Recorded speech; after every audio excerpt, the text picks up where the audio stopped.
চলো ফারহান, আজকে তোমাকে বোরহানি বানানোটা শেখাই। হ্যাঁ, তো এখানে আমি যে টক দই নিয়ে নিচ্ছি, এখানে তোমার মোটামুটি কত 500 গ্রামের মতো থাকে। সো এখানে 2 কেজি টক দইয়ের মতো আছে। তো এটাকে প্রথমে হচ্ছে বড় পাতিলটাতে নিয়ে নিলাম।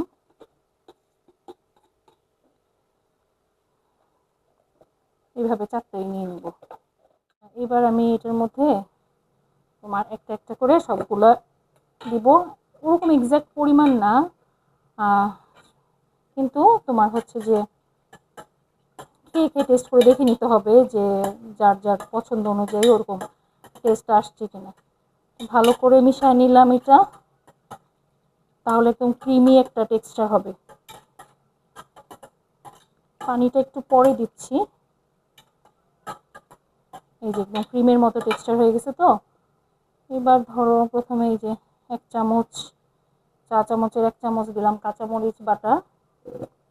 তারপরে এখানে আছে পুদিনা পাতা, এটা দিলাম এইরকম 1 চামচের মতো।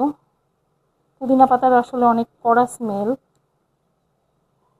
এই জন্য একবারে বেশি দেওয়া যাবে না, টেস্ট করে দেখে নিতে হবে। এটা হচ্ছে ধনেপাতা বাটা। হ্যাঁ, এটা একটু বেশি পরিমাণে লাগে, তো আমি এটা 2 চামচের মতো দিলাম। এবার হচ্ছে এখানে দিব চিনি। চিনি আন্দাজ করে দিব, পরে টেস্ট করে করে দেখে নেব। চিনি, তারপরে দিব টমেটো সস,